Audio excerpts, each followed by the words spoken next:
మీ ఎలాంటి వ్యాపార ప్రకటనలకైనా వెంటనే మా ఛానల్ సంప్రదించండి. ప్రస్తుతం మనతో పాటు ప్రముఖ ఆధ్యాత్మికవేత్త, జ్యోతిష్ వాస్తు పండితులు, లలితాదేవి ఉపాసకులు బ్రహ్మశ్రీ నానాజీ పట్నాయక్ గారు ఉన్నారు. గురువుగారితో మాట్లాడేద్దాం. నమస్కారం గురుగారు. శ్రీమాత్రే నమః. సో జనవరి మాసం విశేషంగా కర్కాటక రాశి వారికి ఎటువంటి అదృష్టాన్ని ఈ మాసం తీసుకురాబోతుంది? 2026లో మొదటి మాసం ఎటువంటి జాగ్రత్తలు తీసుకోవాలి వీళ్ళు? కర్కాటకం వారికి గనక చూసుకున్నట్లయితే ఫస్ట్ ఆఫ్ ఆల్ వీళ్ళ లక్షణాలు చూసుకుంటే మదర్లీ నేచర్, ఎమోషన్స్ ఎక్కువగా ఉంటాయి. సహజంగా చెప్పాలంటే రక్షణ పోషణ అనేటువంటి బ్రహ్మాండంగా వీళ్ళలో ఉండే పాజిటివ్ అది. అయితే ఈ మాసంలో వీళ్ళకుండే గ్రహస్థితి కనుక చూసుకుంటే ఫస్ట్ 2 వీక్స్ 6వ స్థానంలో అధిక గ్రహాలు ఉంటే 3rd and 4th week సప్తమంలోకి చేరుకుంటున్నాయి.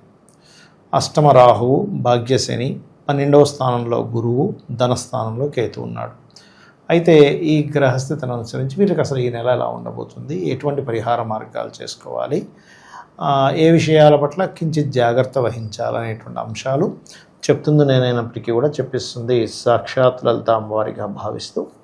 First of all ఏంటంటే ధనస్థానంలో కేతు ఎప్పుడైతే ఉన్నాడో వీళ్ళకి ఫైనాన్స్ అనేటువంటిది ఏదైనా మ్యాజికల్ థింగ్స్, పౌరహిత్య సంబంధించిన, సాఫ్ట్వేర్ రిలేటెడ్ సంబంధించిన ఏదైనా కొన్ని లిటిగేషన్స్ క్లియర్ చేయడం వల్ల వచ్చేదనం వీటి రూపంలో వస్తూ ఉంటుంది. అయితే ఫినాన్షియల్గా బాగా గ్రోత్ రావాలి వీళ్ళకి ఈ మంత్లో అని అనుకుంటే ఎక్కువగా సూర్య నమస్కారాలు, గణపతి ఆరాధన, సూర్యకేతు గ్రహాల దగ్గర దీపారాధన, గోవుకి గ్రాసము తినిపించడము, ఓం సంపత్కరీ సమారూఢ సింధుర వ్రజసేవితాయ నమః అనే మంత్రం చేసుకోవడం మంచిది.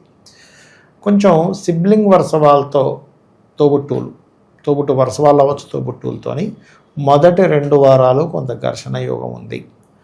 గృహం కోసం ప్రయత్నం చేసేటువంటి వారికి, వాహనం కోసం, దానిలో లోన్ కోసం ట్రై చేసేటువంటి వారికి చాలా అనుకూలత ఉంది. మొదటి 2 వారాలు వీళ్ళు వివాహ జోలికి వెళ్ళకపోవడం మంచిది. ఎందుకంటే 6లో అధిక గ్రహాలు ఉంటాయి కాబట్టి 7వ స్థానాన్ని నెగెట్ చేస్తూ ఉంటుంది. మరి 3వ వారం 4వ వారం మాత్రమే వీళ్ళు వద్దన్న సంబంధాలు వచ్చి పడుతూ ఉంటాయి. అన్న వద్దు బాబు ఇప్పుడు ఎందుకన్నా సరే వాళ్ళు అడుగుతుంటారు, చుట్టాలు అడుగుతుంటారు, మ్యాట్రిమోనీ వాడి గతంలో మీరు రిజిస్ట్రేషన్ చేసుకున్నారు కదా సార్, ఏంటి సార్ ఇప్పుడు వీళ్ళు వచ్చి అడుగుతున్నారని వాడు అడుగుతూ ఉంటాడు. ఇంకోటి ఏంటంటే సప్తమంలో కుజుడు శుక్రుడు ఉన్నందుకు ఎప్పుడో ప్రపోజ్ చేసిన వాళ్ళు మళ్ళీ రిటర్న్ వచ్చి రావడం, నువ్వు అప్పుడు ఒకసారి అడిగావు కదా, అప్పుడు నేను నీకు రిజెక్ట్ చేసింది కదా, మరి ఇప్పుడు వస్తున్నాను ఏంటి చెప్పి పెళ్లి చేసుకుంటా అన్నావు, ఇలాంటివి అధికంగా అవుతాయి ఈ యొక్క మాసంలో. ప్రధానంగా 13వ తేదీ నుంచి ఆ యొక్క ప్రభావం అనేటువంటిది పడుతూ ఉంటుంది. అట్లాగే కాస్త జీవిత భాగస్వామితో, పార్ట్నర్స్తో కొంత లాభము, స్ట్రెస్ 2 ఉంటూ ఉంటాయి.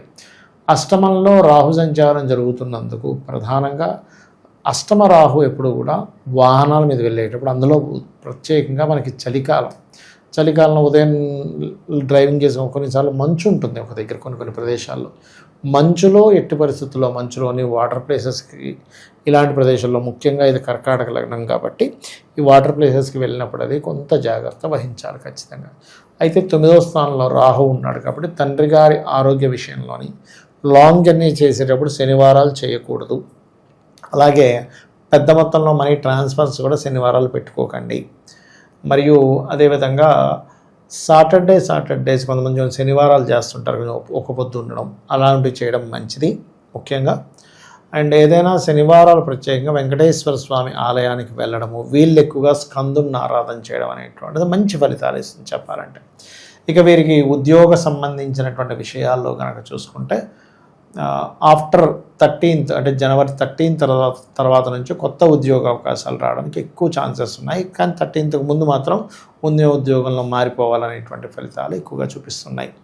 అయితే ఇక్కడ ఏంటంటే ఎట్టి పరిస్థితుల్లో కూడా వీళ్ళు మొదటి 2 వారాలు కూడా అప్పు చేసి ఇన్వెస్ట్మెంట్ చేయడం అనేటువంటి కాన్సెప్ట్ పెట్టుకోకూడదు. ఎందుకంటే ఇక్కడ ఎలా ఉంటుందంటే 6లో గ్రహాలు ఉన్నప్పుడు వీళ్ళు వద్దన్న అప్పులు వస్తాయి, అప్పుని తీసుకెళ్ళి ఇన్వెస్ట్మెంట్ చేస్తారు. ఎందుకంటే 12వ స్థానంలో గురువు ఉన్నాడు కదా, కాబట్టి 6th and 12 యాక్టివ్ అవుతుంది ఇక్కడ చూసుకున్నట్లయితే. కాబట్టి ఈ యొక్క విషయాల్లో జాగ్రత్తగా ఉండాలి.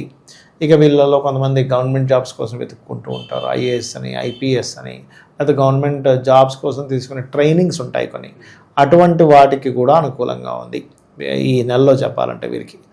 ఇక మరొక విషయం ఏంటంటే కొంచెం జీవిత భాగస్వామితో చిన్న డిస్ప్యూట్స్ ఉన్నాయని చెప్పాను కదా, ఆ యొక్క విషయంలో కొద్దిగా జాగ్రత్త తీసుకోవాలి. మరియు వీరికి ఇందాక మనం మొదట్లో చెప్పుకున్నట్టుగా గణపతిని ₹1 వచ్చినా రూపాయి ఇచ్చినా అంటే ఎనీ మనీ ట్రాన్సాక్షన్స్ జరిగే మనం పేటిఎం చేస్తామా, ఒక షాప్లో కూర్చొని ఇచ్చి తీసుకుంటున్నామా, లేకపోతే నెల జీతం తీసుకునే వాళ్ళైనా ఒక్కసారి మనసులో గణపతిని తలుచుకొని ఇంట్లో వీలైతే గనక గణపతి విగ్రహం దగ్గర కానీ పటం దగ్గర కానీ స్వామి నీ వల్లే వచ్చిందని పెట్టి మనం తీసుకుని వాడినట్లయితే అందులో ₹1 కూడా అనవసరంగా పోదు, గుర్తుపెట్టుకోండి.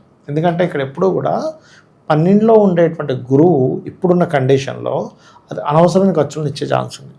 ధనమేమో కేతు సంబంధంగానో వీటి సంబంధంగానో వస్తూ కట్టు కూడా అవ్వాలి.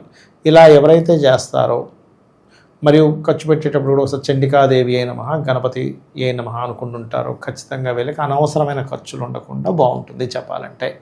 ఇక విశేషంగా ఎటువంటి పరిహారాలు ఈ మాసంలో ప్రత్యేకంగా చేస్తే బాగుంటుందంటారు వీళ్ళు?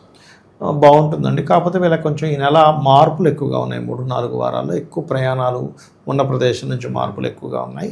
అయితే వీళ్ళు ఎక్కువగా స్కందుణ్ణి తలుచుకోవడము, గణపతి ఆలయాలకు వెళ్ళడము, దత్తాత్రేయ ఆలయాలకు వెళ్ళడమే మంచి ఫలితాలు ఇస్తుంది. అదేవిధంగా 12లో గురువు ఉన్నందుకు గోసేవ, గోశాలలకు వెళ్ళి అక్కడికి వెళ్ళి వాటికి అరటికాయలు తినిపించడం, బెల్లం తినిపించడము, వాటికి ఏదైనా కడగడము ఇట్లాంటివి చేస్తుంటారు. అలాంటివి మీకు దగ్గరలో ఉండేటువంటి శివాలయాల్లో లేకపోతే దత్త ఆలయాల్లో గంధము దానంగా ఇవ్వడం, అమ్మవారి ఆలయాలు గంధపు చెక్కిచ్చినా పర్లేదు, చాలా మంచి ఫలితాలు ఇస్తుంది. అనవసరమైన ఖర్చులు లేకుండా హాస్పిటలైజేషన్ అవ్వకుండా బాగుంటుంది. గురుగారు, ఈ ఓవరాల్ 2026లో గ్రహస్థితి కాస్త ఇబ్బందికరంగా ఉంది అని అంటున్నారు. మరి ఎటువంటి పరిణామాలు జరగబోతున్నాయి అంటారు ఓవరాల్గా? యాక్చువల్గా 2025 నవంబర్ ఎండింగ్ డిసెంబర్ నుంచి ప్రారంభమైందండి గ్రహస్థితి. దీనివల్ల ఏంటంటే ఫస్ట్ ఆఫ్ ఆల్ మనకి ఎయిడ్స్ ప్రబలుతుంది బాగా, హెచ్ఐవి అనేది పెరిగిపోద్ది, బాగా విపరీతంగా పెరుగుతుంది. అది కొంచెం జాగ్రత్తగా ఉండాలి. స్త్రీ పురుషులు సాంగత్యం కలిసేటప్పుడు అది జాగ్రత్తలు తీసుకోవాలి, తప్పదు. అలాగే రెండవది ఏంటంటే గాలి ద్వారా వచ్చేటువంటి కొన్ని ఇన్ఫెక్షన్స్ రెస్పిటరీ సిస్టమ్ మీద, ఊపిరితిత్తుల మీద ప్రభావం చూపించనుంది.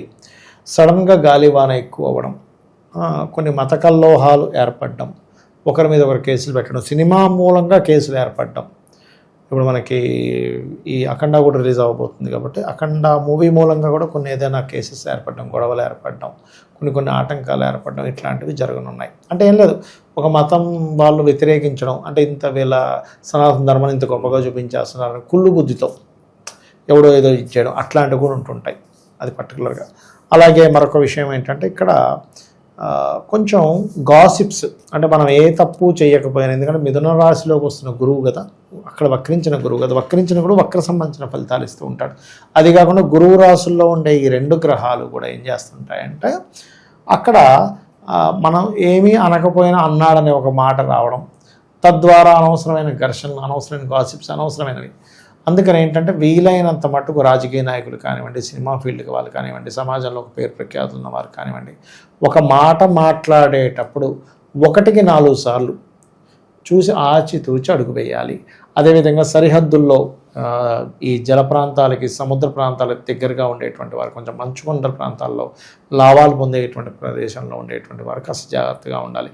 ఏ దేశం మీద ఇంకో దేశం మీద ఎప్పుడైనా ఏదైనా విమాన సంబంధంగా అటాక్ చేయవచ్చు, ఇది ప్రధానంగా గుర్తుపెట్టుకోవాలి. అయితే ఇది జూన్ వరకు ఈ వాయు సంబంధంగా వచ్చే ఇబ్బందులు ఉంటాయి. జూన్ తర్వాత నుంచి జల సంబంధమైన ఇబ్బందులు ఇస్తూ ఉంటుంది. అయితే ఇక్కడ మనం ఎప్పుడైనా బయటికి వెళ్ళేటప్పుడు మనకి ఎటువంటి ఇబ్బంది కలగకుండా ఉండాలి. సామాన్యం మానవుడు కనుకుంటే వాళ్ళ ఇష్టదైవాన్ని తలుచుకొని వెళ్ళడం చాలా మంచిది, గుర్తుపెట్టుకోండి. అలాగే మరొక విషయం ఏంటంటే చండీ పారాయణం, గోసేవ చేయడం, వీలైనంత మటుకు దగ్గరలో ఉండే ఆంజనేయ స్వామి కానీ, దుర్గాదేవి కానీ అమ్మవారి ఆలయాలకు వెళ్ళడం వల్ల ఎవరికి వారు రక్షింపబడతారు, అమ్మవారి అనుగ్రహంతో రక్షింపబడాలనే మనస్ఫూర్తిగా కోరుకుంటాం. ఓవరాల్గా ఈ రాశి వాళ్ళందరికీ కూడా జనవరి మాసం ఏ విధంగా ఉంటుందో చాలా బాగా వివరించారు. ధన్యవాదాలు. శ్రీమాత్రే నమః.